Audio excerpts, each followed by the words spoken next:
오늘의 설교 제목은 복음이 흘러가게 하라입니다. 강물은 위에서 아래로 흐릅니다. 바위를 만나면 부드럽게 돌아갑니다. 산을 만나면 유연하게 길을 찾아갑니다. 중국 속담에 이런 말이 있습니다. 강물은 바위를 뚫지 못하지만 꾸준히 흘러 바위를 닳게 한다. 멈추지 않는 강물은 단단한 바위도 깎아내고 새로운 길을 만듭니다. 미국에서 가장 긴 강은 무슨 강인가요? 미시시피 강입니다. 수천 년 동안 흐르면서 깊은 계곡을 파고 드넓은 광야를, 평야를 만들었습니다. 콜로라도 강은 그랜드 캐년이라는 경이로운 장관을 만들어냈죠. 세계에서 가장 긴 강 나일강은 고대 이집트 문명을 키운 비옥한 삼각조를 만들었습니다. 하지만 물이 고여 흐르지 않으면 어떻게 될까요? 강의 본질은 흐름입니다. 예수님은 말씀하셨어요. 나를 믿는 자는 성경이 이룬 것 같이 그 배에서 생수의 강이 흘러나리라. 생수의 강은 우리의 삶을 통해서 흘러가야 합니다. 복음은 흘러가야 합니다. 복음은 생명의 흐름입니다. 복음은 전해받고 전해야 될 생명의 소식입니다. 우리 몸속에 피는 생명을 유지하기 위해서 끊임없이 흐릅니다.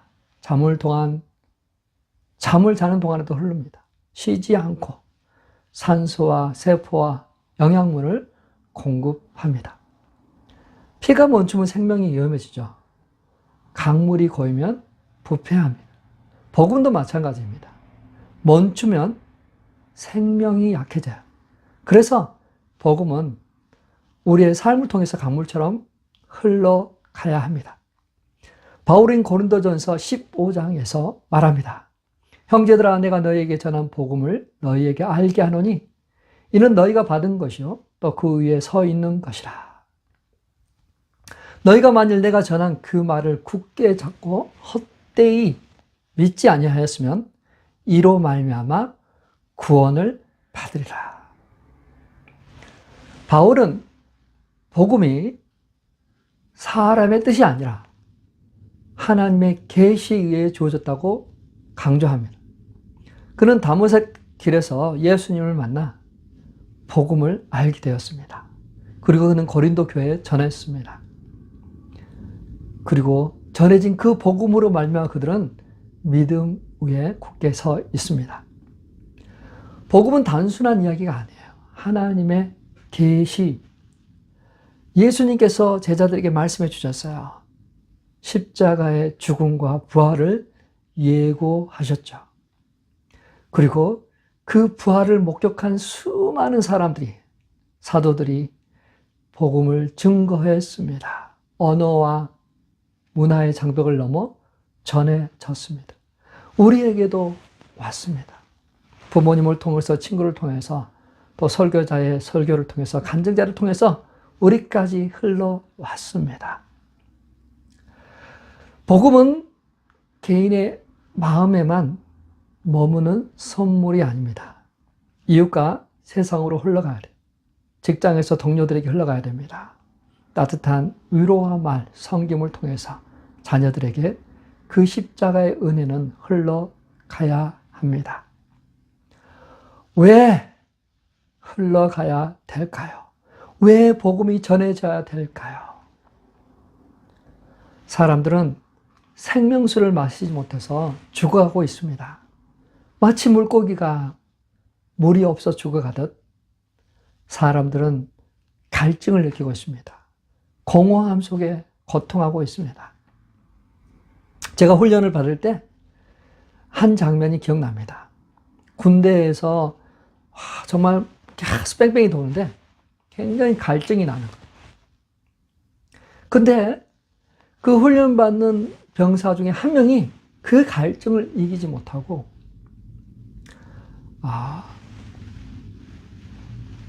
땅 위에 있는 소변을 마시는 장면을 지금도 기억하고 있습니다. 그 모습은 우리의 인생을 비추는 거울과 같아요. 사람들은 갈증, 갈급함, 그러한 것을 해소하기 위해서 뭔가를 마시지만 더 갈증을, 육신의 쾌락과 또 다른 것으로 하지만 결국 그것이 더 갈증을 피우죠. 죄의식과 두려움 속에서 그들은 불안해하고 두려워하고 있습니다. 그래서 우리는 복음을 전해야 됩니다. 그것에서부터 자유롭게 하기 위해서 우리는 복음을 전해야만 됩니다. 자, 교회도 마찬가지예요. 복음을 잃어버리면 어떤 일이 생길까요? 고린도 교회도 문제가 있었습니다. 당파를 지었어요. 나는 바울파, 아볼로파, 게바파 이렇게 당파 지었습니다. 또 은사를 받은 자들은 서로 자기 은사가 크다고 우월의식을 가졌어요. 더 신령하고 더 영적이다라고 했습니다. 근데 그들을 향해서 사도 바울은 그들이 신령한 것이 아니라 영적으로 어린아이와 같다. 육신에 속해 있다. 아직도 단단한 음식을 먹지 못하고 젖만 먹고 있는 그러한 상태이다라고 이야기를 해요. 자, 복음의 본질을 잃어버리면 이런 상황이 됩니다. 그래서 사도 바울은 그 고린도 교회를 향해서 이야기합니다. 내가 너에게 전한 그 복음을 다시 한번 기억해라. 기억해라. 굳게 잡아라. 그 안에 서 있어라. 자, 그렇다면 이제 이쯤에서 우리는 질문을 던져야만 됩니다. 복음이란 무엇일까요? 복된 소식, 가스펠. 복음이란 무엇일까요? 복음은 예수 그리스도의 죽음과 부활입니다. 그것을 통해서 그 믿는 자에게 구원을 주시는 복된 소식입니다. 자, 복음이란 십자가 죽음과 부활입니다. 바울은 말합니다. 나도 전에 받은 중요한 것을 여러분에게 전해 들었습니다. 그것은 그리스도께서 성경대로 우리 죄를 위하여 죽으셨다는 것과 무덤에 묻히셨다는 것, 그리고 성경대로 사흘 만에 살아났다는 것, 게바에게 보시고 또 모든 사람에게 보신 것, 그것이 바로 복음이죠. 예수님은 십자가에 죽으셨습니다. 십자가 처형 방식이 그 죽음을 증명합니다. 그리고 로마 병사가 창으로 그의 옆구리를 찔렀습니다. 물과 피가 흘러나왔어요. 예수님은 분명 죽었습니다. 근데 죄가 없으신 분이었어요. 당시 총독 빌라도도 그에게 죄를 찾지 못했습니다. 그런데 사형당했어요. 죄 없는 분이 왜 죽어야만 했을까요? 힘이 없어서 죽은 것도 아니에요. 그에게는 권세가 있었습니다. 자, 권세가 있는, 죄가 없으신 왜 죽으셨을까요? 누구를 위해 죽으셨을까요? 나를 위해, 우리를 위해 죽었습니다. 그는 세상 죄를 지고 가는 하나님의 어린 양입니다. 이사야 53장에 말합니다. 그가 찔림은 우리의 허물 때문이요, 그가 상함은 우리의 죄악 때문이라. 그가 징계를 받음으로 우리가 평화를 누린다. 예수님은 우리 대신 죄의 형벌을 받으셨어요. 그리고 십자가 위에서 선언하셨어요. 다 이루었다. 예수님은 성경대로 십자가 위에서 죽으셨습니다. 그리고 그는 성경대로 죽은 자 가운데서 사흘 만에 부활하셨습니다. 게바와 12제자 500의 형제에게 일시에 보이셨습니다. 그 주님을 만난 12 제자와 초대교회 성도들은 예수님의 십자가와 그 부활을 증거하면서 죽었습니다. 하나같이 그들은 순교했습니다. 이 말은 무엇이에요? 십자가는 허구가 아니라, 허상이 아니다. 그건 역사적인 사실이다. 우리가 믿을 만한 소식이다.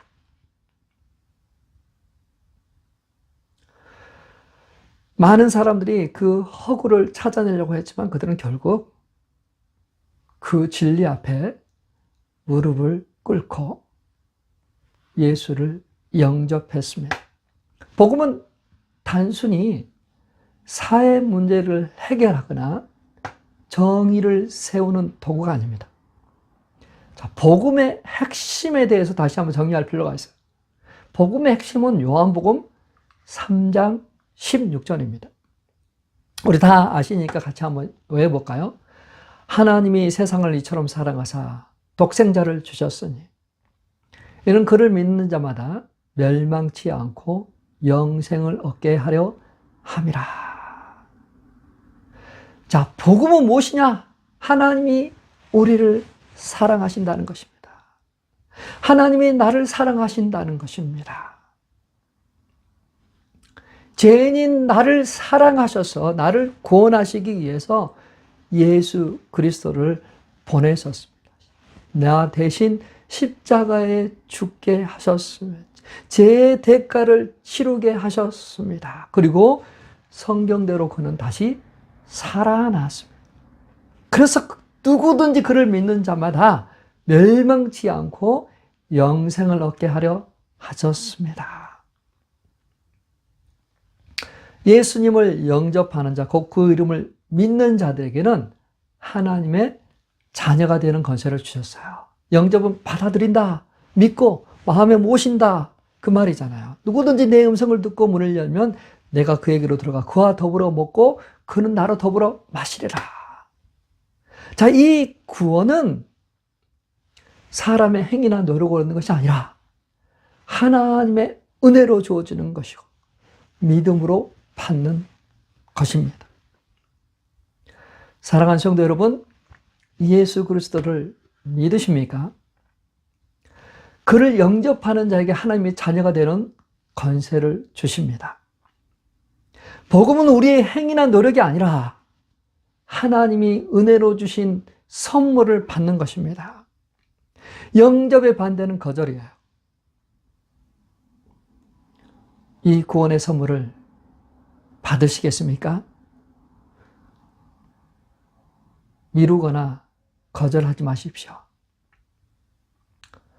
사랑하는 성도 여러분, 복음은, 복된 소식은 하나님이 우리를 사랑하신다.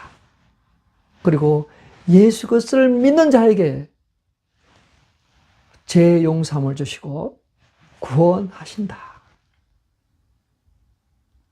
이것이 바로 복음입니다. 더 이상 망설이지 마십시오.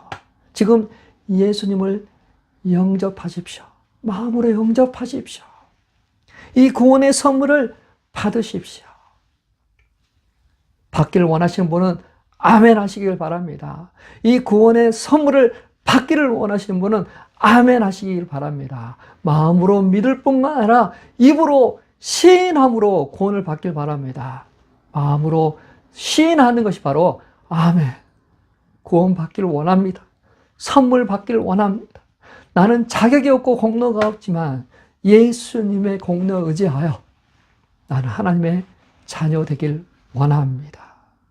그렇게 고백하는 자에게 하나님께서 은혜의 선물, 구원의 선물을 주실 줄 믿습니다.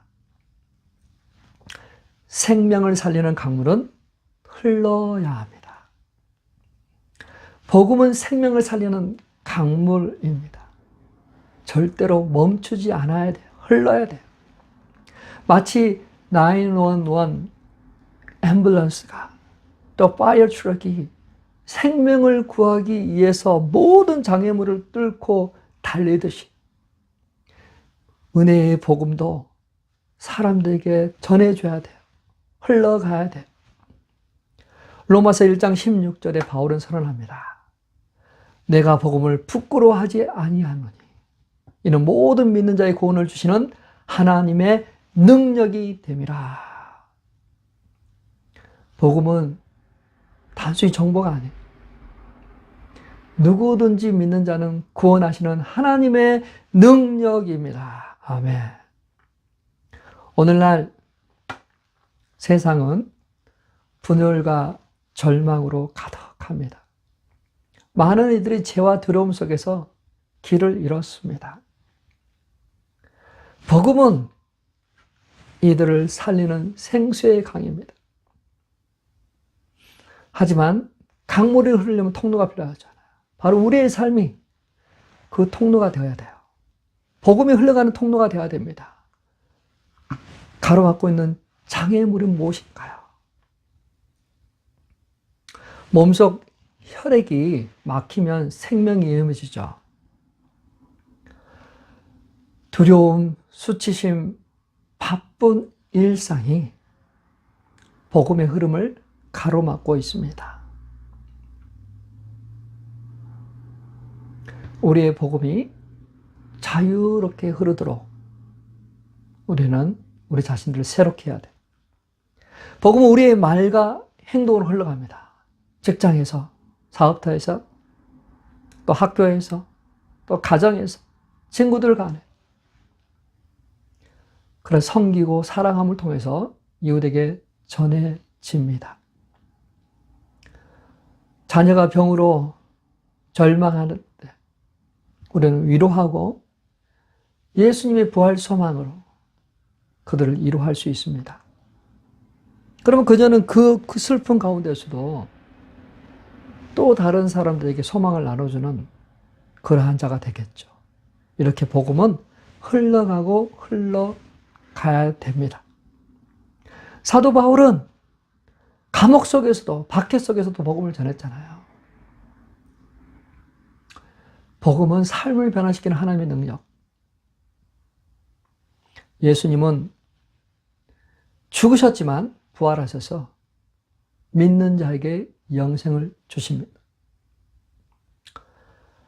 하나님께서 우리를 사랑하신다는 소식. 이것은 많은 사람들이 듣지 못해요. 하나님 우리를 사랑하실까 알지 못합니다. 그러나 우리는 그들에게 이야기해요. 하나님이 당신을 사랑하십니다. 너무 사랑하셔서 독생자 예수 그리스도를 보내셨습니다. 그를 믿으면 구원을 얻도록 모든 것을 하셨습니다. 우리가 믿는 사람들끼리 같이 교제하고 힘을 얻어야 됩니다. 그러나 그 상황에서만 머물러 있으면 복음은 불신자에게 흘러가지 못해요. 우리는 그 불신자와 만나고 또 믿음에서 떠나 있는 자와 만남을 통해서 위로하고 격려, 믿음 가운데 다시 믿음 생활을 시작할 수 있도록 그렇게 해야만 됩니다. 사랑하는 성도 여러분, 사도 바울이 외쳤잖아요. 내가 복음을 부끄러워하지 아니하노니 이 복음은 모든 믿는 자에게 구원을 주시는 하나님의 능력이라. 자, 복음은 부끄러운 것이 아닙니다. 자랑스러운 거잖아요. 나를 변화시킨 것이잖아요. 너무 소중한 것이잖아요. 너무 자랑하고 싶은 건 아니세요? 나에게 이렇도록 놀라운 일을 하신 주님, 우리 가정을 변화시키는 주님, 우리가 힘들 때 어려울 때 우리에게 위로와 능력이 되어줬던 그 놀라운 것을 사람들에게 나눠주고 싶으시지 않으세요? 보고 부끄러워하는 게 아니라 자랑스러운 거, 전달하고 싶은 거, 나누고 싶은 거, 그걸 사람들에게 나눠줬으면 좋겠어요. 자, 지금 어느서부터 우리는 우리의 복음의 강물은 다시 흘러가야 돼요. 다시 사람들에게 흘러가야 돼요. 막히면 돌아서 굽이굽이 그 낮은 곳으로 향하는 그 스며드는 그 물처럼 우리는 우리 주변에 있는 사람들에게 은혜의 복음을 나누어주고 증가하는, 그래서 복음이 흘러가게 하는, 복음이 나에게 막혀있는 상황이 아니라 나에게 있는 그 복음의 능력이 흘러가게 하는 그러한 삶 되시길 바랍니다. 복음이 흘러가게 하라. 우리 주님께서 우리에게 주시는 소명 아닙니까? 가서 전하고 세례를 주고 가르쳐 지키게 하라. 그 목적을 이루는 일에 우리가 온 힘을 다하는 저와 우리 성도님 되시길 주님의 이름으로 축원합니다.